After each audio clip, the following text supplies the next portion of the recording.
Good evening, viewers. Welcome to the real news of Kenya. My name is Jaymo Msee.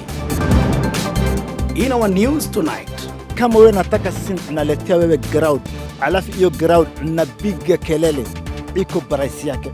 Kama mtu anakupatia shilingi 200, unampa kelele za shilingi 200.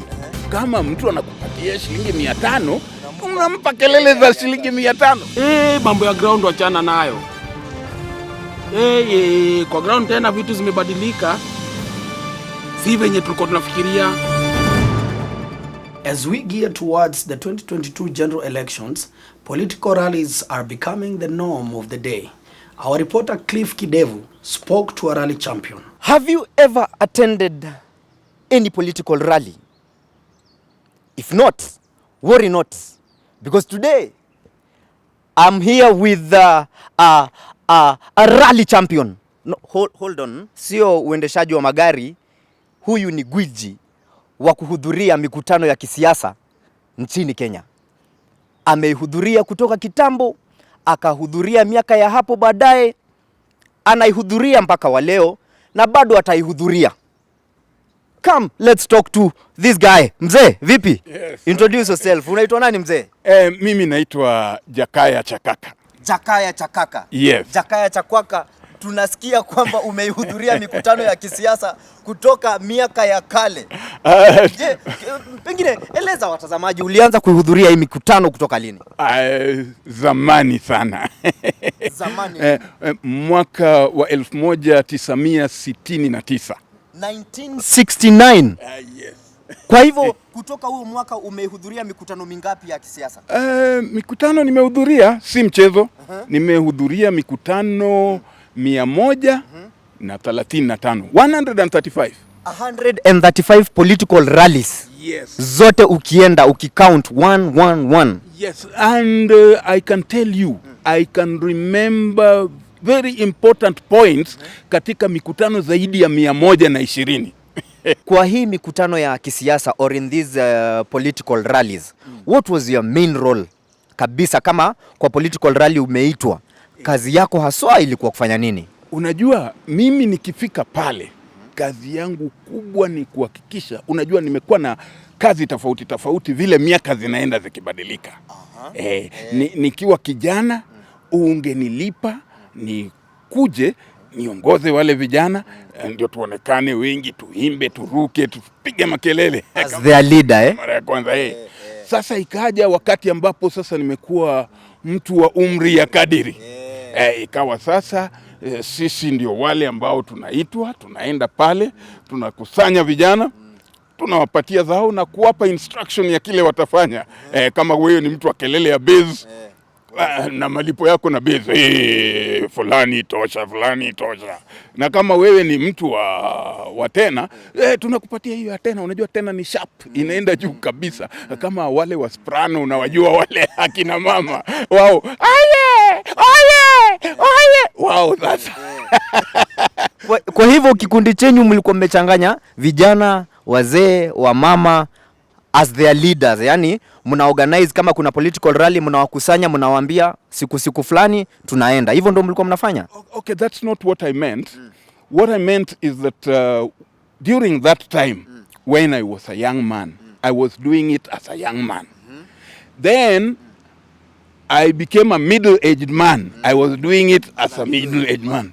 Now I'm an old man. You are doing it as an old man. So what is left? Ile kitu imebaki ni kidogo sana.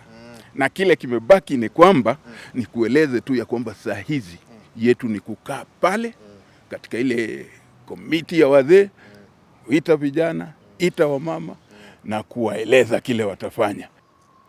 Basi mtazamaji, umejisikilia kutoka kwa shujaa mwenyewe, bwana Jakaya Chakacha, the rally champion, and still atakuwa bado ni yeye rally champion forever and ever. Ni mimi wako Cliff Kidevu nikiripotia the real news of Kenya. Back to you in studio. The goons business is booming because of the many political activities around the country. We visited a goons den to understand how they are conducting their business. As you can see, I'm in the middle of nowhere, a very dangerous place.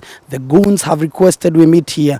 We initially requested them we meet in the office, but they refused. They said we must meet at the area where they conduct their business. And their business is 2022 general elections. And here we are. Good afternoon, gentlemen. For the purposes of our viewers, please allow me to do this interview in English. How are you guys planning to make money from these 2022 general elections, especially with the nature of your business? Sasa ndio biashara inaanza sahi. Sahi ndio time ya base. Sahi vile tunatengenezanga pesa ni kuitiwa shughuli. Shughuli ni gani? Kama kuna shughuli ya campaign, unapata ile shughuli ya kwenda kuvuruga watu. Hiyo ni shughuli. Kwenda kuchia ni shughuli. Kwenda kusimama nyuma ya watu ni shughuli. Let me just understand what kind of services do you offer, especially to politicians? Sisi najua sisi ni watu professional. Sisi ni watu amejiorganize. Ile services sisi na nibana ni kulingana ile wewe nataka. Kulingana na matakwa ya mwandikaji sisi. For example, kama wewe nataka crowd ya rally yako, sisi nakucha na niba wewe crowd. Na wewe kama si nataka naletewe barais, naletewe crowd, napiga kalele, napiga makofi, napiga nduru, iko barais tena mara tofauti. Na kama iko opponent yako na organize rally, na wewe abana nataka hiyo rally naendelea, na liba sisi na varuga. What kind of, I would say, resources or weapons do you use, especially when you're conducting some of the activities that your friend has outlined? Akili. Tunaweza sema akili ndio muscle. Akili ndio our main muscle. Lakini pia unajua akili ikishindikana saa zingine tuna get physical. Unanipata kila kitu tunatembea. Nakumbuka vile sisi alimwambia wewe kila kitu iko na price yake. Mimi ndo accountant ya hii kitu. Kama ni kupiga mawe iko na price. Kama ni kuyonga iko na price. Like you say, like na yonga na kucha yuma choking people na yonga abana shoka abana weka mambo ya shoka hapa sisi tunasema damu na yonga iko price yake na biga na rungu iko price yake na mwagia watu machi vitu kama hizo. Na kienda sana pia lazima watu pia saa zingine pia watu unyambishiwa. Itosuzulia pia. Are you paid in cash or checks, or do you get bank transfers? Check na beleka. Wewe yeye umekaa umeona bank. Umeona bank vile unakuwa kama hapa hivi. Naletea sisi pesa na bag ama gunia. And why don't you like for example like get arrested when you do all those things, like for example when you disrupt other people's rallies, when you beat up maybe an opponent has hired you to go for another opponent? Why don't you get arrested? Sisi nafanyia serikali kazi. Politician watu gani? Abana serikali. Ni God papa. Alafu nani nitashika serikali? Kama wewe nashika sisi watu kufanyia politician kazi ya politician nasimama, na kazi ya politician akisimama ni kumaanisha inchi na wekwa full stop. Nani itasaidia mwingine? Alafu inakuwa ni strategy. Hii job uendangi tukimalama, uendangi kujianika frontline unapata. So inapata gasa ile bumburusha imeanza, so we in the front line. And how many followers do you have across the country? Sisi nafanyanga recruitment after 5 years. Sisi nakuwa na recruitment, naita wale iko saa zingine naenda na natafuta reinforcement kwa university, natafuta bale kama salams. Iko watu wengi sana, followers ni kitu yengi sana, inategemea na pesa na kazi. Wewe akitaka watu milioni moja leo Uhurubak, sisi nachazia Uhurubak. You said you are spread across the country. Does that mean that you have branches all over Kenya? Sisi tuna create employment. Juko unanipata. After every 5 years we make sure to create employment. Tuna create ya almost ma youth kama mita hivi ama Sombekse hivi tuna create employment bana. Hiyo ni kitu hata politicians hawajafanya. And how much do you pay your followers? Like for example now, say I'm vying to be the governor of Nairobi and I need your services. For example, tomorrow I need 1,000 young people to accompany me, for example, to go and do something, how much will you pay those young men that will come with you? Acha kutuliza tuna charging kidonga hapo. Wewe kuja unataka shughuli. Hata si hatujui unalipa ngapi kwa. Kuja unataka shughuli ndio tuongee. Kitu tumekuleta hapa na futoka. Does your job have like a peak season and a low season, or please, I would like just to understand. And also, do you bank your money?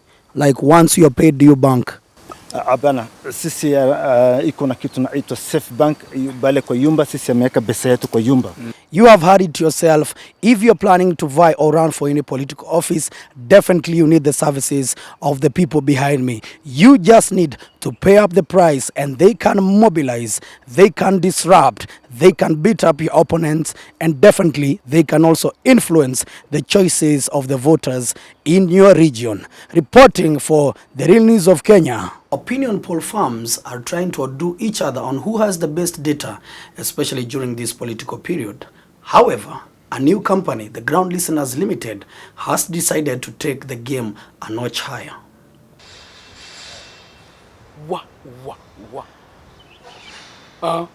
Sawa.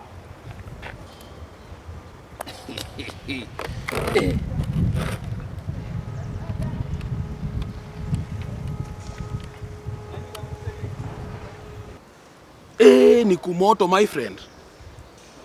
Niko kwa ground, mimi mwenyewe niko kwa ground saa hizi. Si ndio najaribu kusikiza ground bana, nijue ground kunaendaje. Mambo ya ground ni moto, kimeuana. Itabaki tumeingia plan B. Wewe mchapie tu tuende plan B. Ground ni tofauti. Sawa.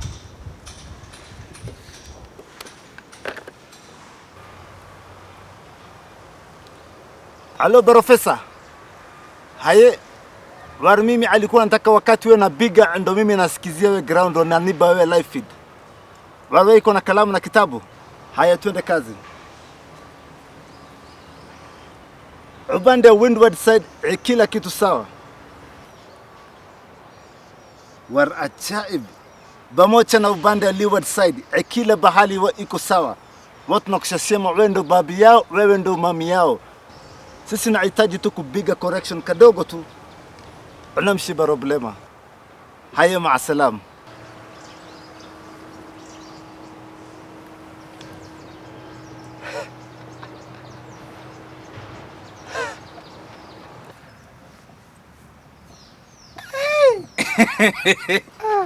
Hapa ni noma hapa ni noma.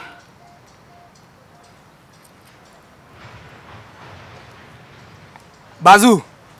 Check mti yangu hapa itabidi umechangamuka. Vitu kwa ground ni different mbaya. Stakeholders and scholars in our country have teamed up to open the first corruption university in our country. The first of its kind, the university is teaching students how to steal professionally from our public coffers. We visited the institution to see how they conduct their classes. Good afternoon, students. Good afternoon. Welcome to the Corruption University. Today is your orientation day. I will take you through the various courses that are available for you to make a choice on what you want to study in our university. So we have 3 courses that you can choose from. The first course is called Tendernomics.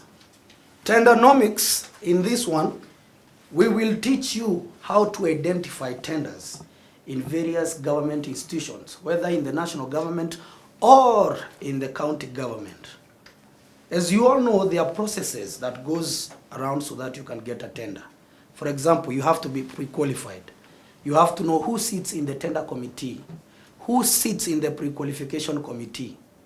I know most of you ask yourself, how do those people get tenders? The people you see driving in V8s, building palatial homes. It's a very simple way. When you are getting pre-qualified, you have to know somebody who will determine who will be pre-qualified. And you have to give them something. It's something kitu kidogo ama what is something? Kitu kidogo is it is a terminology that was used long ago. Right now we are saying chai, or you buy lunch for somebody, or I'm just saying thank you. You have to use the right language so that you can get the tender. Okay. Yes. Is it okay if you just take the lunch to the person? What kind of lunch? The lunch he wants to eat. No, no, no, no. My friend, if you go with such an approach, then you'll never get a tender, okay? Yeah? You will never get a tender. For example, if the tender is worth 20 million, then the lunch for this tender has to be 10%. What is 10% of 20 million? 2 million. Yes, so these 2 million will now go to the various people who will influence the process so that you get the tender. Are we together? Yes. I would like to first remind you that our GDP currently is 2 trillion. Okay? Going by the president's statement that 2 billion is stolen daily.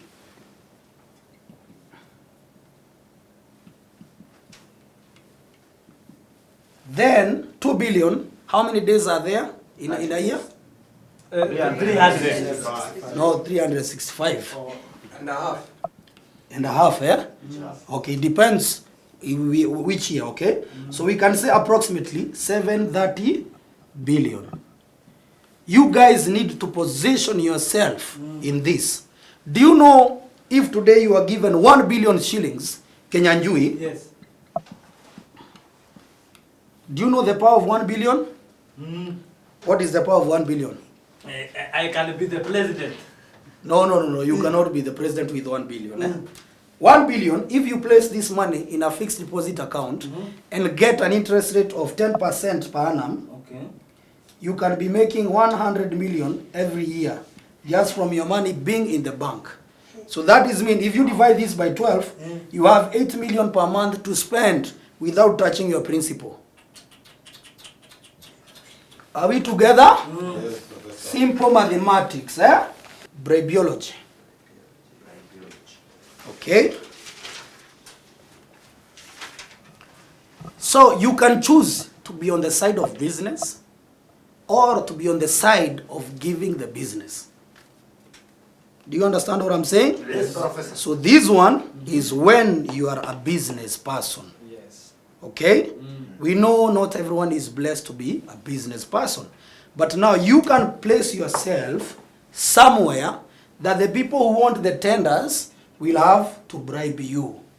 Are we together? Yes. How, Professor?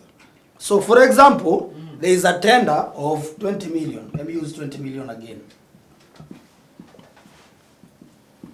So there is a businessman who wants this tender. You sit in the tender committee, or you are the procurement officer, or you are the CEO of that organization, or you are a top decision maker in that office. So this person, so that they get this tender, will have to come with you with cash money. Bribes are never paid. And I will teach you today. If you have to receive any bribe, you have to always receive your bribe in cash. And remember, you can receive a bribe and not give the person the tender. The only worst bad thing that can happen to you is maybe to get killed or something. But the person who gave you a bribe cannot report in the police station that they gave you a bribe, because that would also introduce a problem to them because they can get arrested. Are we together? You have to be smart and very innovative and creative to receive a bribe. When you steal, you have to steal well. Okay? Yes. You cannot be arrested to be stealing 1 million, because 1 million, what will you give to the lawyers? But for example, if you steal 40 million and you are arrested today, tomorrow you'll be out with a bond of say 2 million or 3 million, okay? 2 million or 3 million. Then your lawyer, you deposit to him or her around 10 million. So this is 12. So you see you have 28 million to spend. That's why I'm saying we are training you so that you can steal a lot of money, not just small monies, eh? Okay? And from this class, madam, you will not be caught. We are training the best, because we want to take this to the next level, even beyond our borders. Okay? Yes. Okay? Yes, Professor. So I want you tomorrow, because we'll have now to separate classes. each and every one of you to go and decide. I think I've given you sufficient information. You go and decide which course that you want to take. Are we together? Yes, Professor. Okay? Yes. Thank you so much. Class dismissed. Before I wrap up, let's listen to our in-house political analyst, Mr. Patel Ngunyi, who will share more insights on the political arena. My name is Patel Ngunyi. I'm the proprietor, owner, founder, and CEO of 4040 School of Government. I analyze Kenyan politics and I tell you what you know but you don't know. And the good thing is if you went to school, you will get what I'm saying. So today I want us to look at two things. No, actually four. First thing is many people are asking the problem about mountain climbing. If you look at our politics, everybody want to be president, want to climb the mountain. The big problem is all serious mountain climbers, even in Mount Everest or elsewhere in the world, they don't announce when they want to climb the mountain. You will only see photos of successful mountain climbers once they have finished the journey. But in our country, everybody is shouting, they're even competing on who will climb the mountain. So for me, what I'll say is, let's see who will be on the peak of Mount Kenya. You understand? The first one to get there, we will know. Please don't tell us how you want, how you are climbing, or how you are actually planning to climb. That is the first thing that we want to say. Second thing, everybody is asking why. Why is it like Ruto and Raila, everybody want to go to Mount Kenya? And that's where I'll introduce the concept I call political osmosis. For those of you who did biology, you remember osmosis is when things which are less concentrated, they move to where it is very concentrated.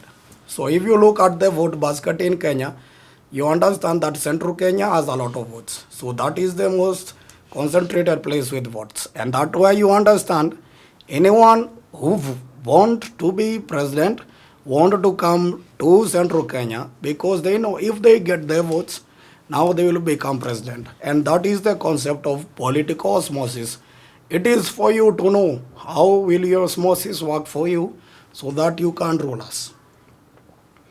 I want to talk about another thing. Everybody, they are telling analysts, so-called wannabe political scientists, they are saying some things that we don't understand. The big question is, who will be Raila Odinga's running mate? Who will be Williams Ruto running mate? There are a lot of predictions and people are saying a lot of things. But let me introduce you to the concept of the drink, the main drink and the chaser. If you look at the political marriage of Uhuru and Ruto, of course we know Uhuru was the main drink and the chaser was Ruto. So it was blending well. Say 2013 to 2017, the drink and the chaser were going together. But come after 2017, you have seen now the drink and the chaser, they are not going together. And sometimes it happens like that. You can be chasing your whiskey with soda, but tomorrow you decide, let me take my whiskey with water or ice cubes. And that is what is happening. So the person who will become the person who will become the president in this country is the one who will be able to select the best chaser that will get a lot of people to that party, literally, like, because it will be a party of drink and a chaser and then it becomes a party and then that person will get the most votes. The other issue that I want to address is the issue of speed. If you remember something we talked about, velocity. Velocity, the political velocity in this country is amazing. And so I will put a question to you, the viewer, who is watching me either from home, online, or wherever you are watching me from. The question I'll ask, if Raila Odinga is moving at 50 kilometers per hour heading to West Pokot, and William Ruto is moving at 140 kilometers per hour going to Kilifi, who has the best chances of getting to State House first? The question I'm asking is, if If everything is held constant, I mean ceteris paribus for those who went to school, what I'm saying is who has the best chances? You have to put a number of factors into consideration before you can do that mathematics. First of all, remember Raila Odinga now has the what people many people calling system and deep state. And of course, William Root also is saying he has the people and he has the what he is calling the hustler nation.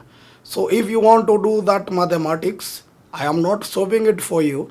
I am giving you that homework, and then when we meet next time, you tell me who do you think has the best chances. But next time I'll also simplify that equation for you, and I will show you who has the best chances. Thank you so much for watching my show.